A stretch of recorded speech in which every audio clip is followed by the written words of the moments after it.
പണം ലോകത്തെ ഏറ്റവും പവർഫുൾ ആയിട്ടുള്ള ടൂള്. അതെങ്ങനെ വിനിയോഗിക്കാൻ അറിയുന്നോ അവൻ ഈ ലോകത്തിനെ തന്നെ കീഴടക്കും. അതെ, പണത്തിൻ്റെ വർക്കിങ്ങിനെ കുറിച്ച് കൃത്യമായിട്ടുള്ളൊരു മനസ്സിലാക്കിയിട്ടുള്ള ഒരാളെ സംബന്ധിച്ച് അയാൾക്ക് വലിയൊരു ശതമാനം കാര്യങ്ങളെ കുറിച്ചിട്ട് ഒരു ഭീതിയോടുകൂടി കാണേണ്ട സാഹചര്യം ഉണ്ടാവില്ല എന്ന് തന്നെ നമുക്ക് പറയാം. അപ്പോൾ പണം എങ്ങനെ ഉണ്ടാക്കണം എന്നുള്ളതല്ല ഞാൻ ഇവിടെ പറയാൻ പോകുന്നത്. ഉണ്ടാക്കിയ പണം എങ്ങനെ മൾട്ടിപ്ലൈ ചെയ്യാം, അല്ലാന്നുണ്ടെങ്കിൽ അതിനെ എങ്ങനെ വളർത്താം, എന്താണ് അതിന് ശരിയായിട്ടുള്ളൊരു രീതി എന്നതിനെ കുറിച്ചിട്ടാണ് ഇന്ന് ചർച്ച ചെയ്യുന്ന വീഡിയോയിലേക്ക് എല്ലാവർക്കും സ്വാഗതം. ഞാൻ ജിനു. ഈ സ്റ്റോക്ക് മാർക്കറ്റുമായിട്ട് ബന്ധപ്പെട്ടിട്ടുള്ള കാര്യങ്ങളിലാണ് ഞാൻ കൂടുതലായിട്ട് നിക്ഷേപത്തിന് അഡ്വൈസ് ചെയ്യുന്നത്.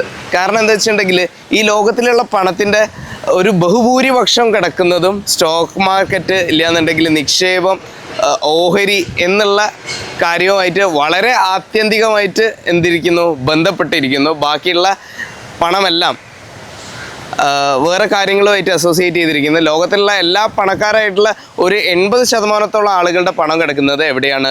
സ്റ്റോക്ക് മാർക്കറ്റിലാണ്. അംബാനി ഇത്ര കോടിക്ക് പണക്കാരനായി, ഇല്ലാന്നുണ്ടെങ്കിൽ അദാനി അംബാനിനേക്കാൾ വലിയ പണക്കാരനായി. വാറൻ ബഫറ്റ് ലോകത്തിലെ ഏറ്റവും വലിയ പണക്കാരുടെ പട്ടികയിൽ ഒന്നാമതെത്തി.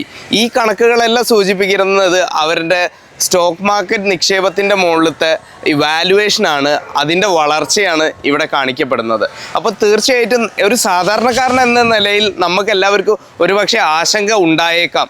നമുക്ക് ഇത്തരത്തിലുള്ള ഒരു ആസ്തി ഇല്ലല്ലോ, നമുക്ക് ഇതുപോലത്തെ ഒരു കമ്പനി ഇല്ലല്ലോ, നമുക്ക് ഇവരോടൊപ്പമൊക്കെ നമുക്ക് ബിസിനസ് ചെയ്ത് വളരാനുള്ളൊരു സാഹചര്യം നമ്മൾക്ക് ഇല്ലല്ലോ എന്ന് വിചാരിച്ച് നമ്മളൊരു പക്ഷേ മാറി നിൽക്കുന്നതായിരിക്കും. ഇല്ലയെന്നുണ്ടെങ്കിൽ അറിവില്ലായ്മ കൊണ്ടായിരിക്കും.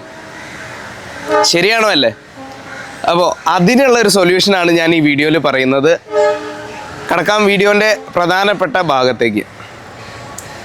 നമ്മൾ ഒരു സാധാരണക്കാരൻ എന്നുള്ള നിലയിൽ നമ്മൾക്ക് ഇവരെ പോലെ തന്നെ ഇല്ലയെന്നുണ്ടെങ്കിൽ ഇവർക്ക് എത്ര ശതമാനം വളർച്ച കിട്ടുന്നോ അത്ര തന്നെ ശതമാനത്തിൽ നമുക്ക് വളരാൻ പറ്റും. അംബാനീൻ്റെ കയ്യിൽ ഉള്ള കമ്പനീൻ്റെ വാല്യുവേഷൻ, റിലയൻസിൻ്റെ ഇപ്പോഴത്തെ വാല്യുവേഷൻ നോക്കുകയാണെങ്കിൽ 20 ലക്ഷം കോടി രൂപയാണ്. പക്ഷേ നമ്മളടുത്ത് 1 ലക്ഷം രൂപയേ ഉണ്ടാവുള്ളൂ. അംബാനിക്ക് 10% വളർച്ച കിട്ടുമ്പോൾ എന്തായി? ഈ കമ്പനീൻ്റെ പകുതി ഓണർഷിപ്പ് അദ്ദേഹത്തിൻ്റെ കയ്യിലാണുള്ളത്, ശ്രീ മുകേഷ് അംബാനീൻ്റെ അടുത്ത്.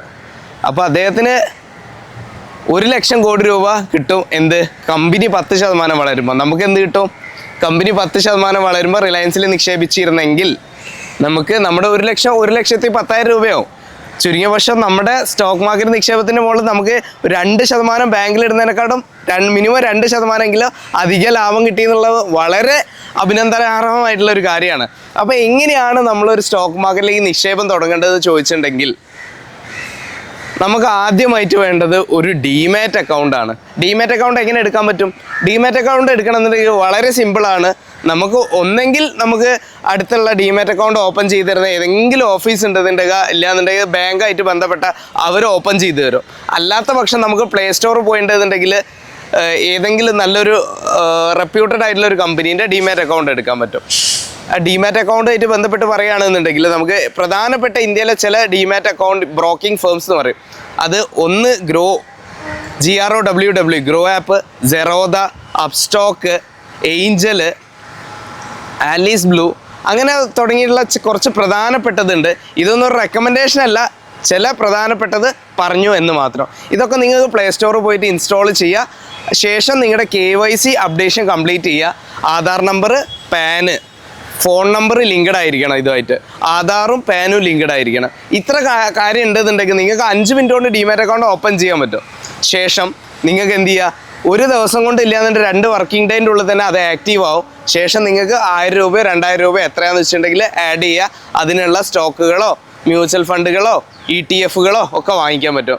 അപ്പോൾ ഈ സ്റ്റോക്ക് മാർക്കറ്റിൻ്റെ ഈ ഒരു യാത്രയിലേക്ക് നിങ്ങളെ കടന്നു വരാൻ വേണ്ടി, നിങ്ങളെല്ലാവരും കൈപിടിച്ച് ഉയർത്താൻ വേണ്ടിയിട്ട് പുതിയ ഒരു സ്റ്റോക്ക് മാർക്കറ്റ് നിക്ഷേപത്തിൻ്റെ പുതിയൊരു എപ്പിസോഡായിട്ട് ഞാൻ നിങ്ങളോടൊപ്പം വരുന്നതായിരിക്കും. ഇതിൻ്റെ 2ാം ഭാഗമുണ്ട്. അപ്പോൾ തീർച്ചയായിട്ടും ഒരു സ്റ്റോക്ക് മാർക്കറ്റ് നിക്ഷേപകനായിട്ട് ഒരുപക്ഷെ നാളെ പിറ്റേന്ന് ഒരു 5-10 വർഷം കൊണ്ട് വലിയൊരു കോടീശ്വരനായിട്ട് മാറാൻ നിങ്ങൾക്ക് എല്ലാവർക്കും കഴിയട്ടെ. ഇതിനെ പറ്റിയിട്ട് വിശദമായിട്ടുള്ള കാര്യങ്ങൾ, ഉപ്പ് തൊട്ട് കർപ്പൂരം വരെയുള്ള കാര്യങ്ങൾ പറഞ്ഞു പോകുന്നതായിരിക്കും. വളരെ അടിസ്ഥാനപരമായിട്ട് ഒരു നിക്ഷേപം തുടങ്ങുമ്പോൾ ഒരു സാധാരണ ജോലി ചെയ്യുന്ന ഒരു കൂലിപ്പണിക്കാരനായിക്കോട്ടെ, ഒരു മത്സ്യബന്ധന തൊഴിലാളി ആയിക്കോട്ടെ, ഒരു ഡോക്ടർ ആയിക്കോട്ടെ, ഒരു എഞ്ചിനീയർ ആയിക്കോട്ടെ, ഒരു പൈലറ്റ് ആയിക്കോട്ടെ, ഏത് മേഖലയിലുള്ള ആളുകൾക്കും ഒരേപോലെ ചെയ്യാൻ പറ്റുന്ന ഒരു കാര്യത്തിനെ കുറിച്ചാണ് ഞാൻ പറയുന്നത്. ഇത് നമ്മൾ ചെയ്യാതെ മാറി നിന്ന് കഴിഞ്ഞിട്ടുണ്ടെങ്കിൽ വലിയ വിഡ്ഢിത്തരാണെന്ന് എത്രയോ വർഷത്തിന് ശേഷം തിരിച്ചറിഞ്ഞ ശേഷം 50-ാമത്തെ 60-ാമത്തെ 70-ാമത്തെ വയസ്സിലേക്ക് മാർക്കറ്റിൽ കടന്നു വന്ന ആളുകളൊക്കെ ആയിട്ട് ഞാൻ അസോസിയേറ്റ് ചെയ്യുന്നുണ്ട്. ഇത്തരത്തിലുള്ള കാര്യങ്ങൾ പഠിക്കാനായിട്ട് നിങ്ങളെ സഹായിക്കാൻ വേണ്ടിയിട്ടാണ് ഞാനിവിടെ ഉള്ളത്. നിങ്ങൾക്ക് തീർച്ചയായിട്ടും എല്ലാവിധ പിന്തുണയും എൻ്റെ ഭാഗത്തു നിന്നുണ്ടാവുന്നതായിരിക്കും. തീർച്ചയായിട്ടും എന്ത് ചെയ്യേണ്ടതാണ്, ചാനലൊന്ന് സബ്സ്ക്രൈബ് ചെയ്ത ശേഷം ചാനലിൻ്റെ ബെൽ ബട്ടൺ ഒന്ന് അമർത്തി വെക്കുക. അങ്ങനെയാണെന്നുണ്ടെങ്കിൽ അടുത്ത വീഡിയോ വരുന്ന സമയത്ത് ഇതെങ്ങനെ നിക്ഷേപിക്കുക, എങ്ങനെ ഡിമാറ്റ് അക്കൗണ്ട് ഓപ്പൺ ചെയ്തിട്ട് നിങ്ങൾക്ക് സ്റ്റോക്കുകൾ വാങ്ങിക്കുക എന്നുള്ളതിൻ്റെ വിശദമായിട്ടുള്ള കാര്യങ്ങളും നിങ്ങൾക്ക് കിട്ടുന്നതാണ്. ഏതാണ് ഇപ്പോൾ വാങ്ങിക്കാൻ പറ്റുന്ന നല്ല കമ്പനികൾ, അത് എത്ര പ്രൈസിന് വാങ്ങിയിട്ട് എത്ര പ്രൈസിന് വിൽക്കണം എന്നുള്ളതിനെ പറ്റിയിട്ടുള്ള ഒരു കാര്യം വിശദമായിട്ട് വിശകലനം ചെയ്ത് ഞാൻ പറയുന്നതായിരിക്കും. അപ്പോൾ എല്ലാവരും എന്ത് ചെയ്യുക, ഞാൻ പറഞ്ഞ പോലെ തന്നെ സബ്സ്ക്രൈബ് ചെയ്യുക, ബെൽ ബട്ടൺ ഓൺ ചെയ്ത് വെക്കുക. ശേഷം ഈ വീഡിയോ നിങ്ങൾക്ക് വളരെ വേണ്ടപ്പെട്ട എല്ലാ ആളുകളിലേക്ക് എത്തിക്കുക. അവരെല്ലാവരും സ്റ്റോക്ക് മാർക്കറ്റിൽ നിക്ഷേപിച്ചിട്ട് ഒരു പണക്കാരനാവാൻ പറ്റട്ടെ എന്ന് നമുക്ക് പ്രതീക്ഷിക്കാം, എന്ന് പ്രത്യാശിക്കാം എന്ന് പറഞ്ഞുകൊണ്ട് നിങ്ങൾക്കെല്ലാവർക്കും വേണ്ടിയിട്ട് നന്മകൾ മാത്രം നേർന്നുകൊണ്ട് ദൈവത്തിൻ്റെ ഒരു കടാക്ഷം നിങ്ങൾക്കും നിങ്ങളുടെ കുടുംബത്തിനും ഉണ്ടാവട്ടെ എന്ന് പറഞ്ഞുകൊണ്ട് ആയുരാരോഗ്യ സൗഖ്യങ്ങൾ നേർന്നുകൊണ്ട് ഞാൻ ഇവിടെ വാങ്ങട്ടെ. രണ്ടാമത്തെ എപ്പിസോഡിൽ നമുക്ക് കണ്ടുമുട്ടുന്നവരെ നന്ദി, നമസ്കാരം.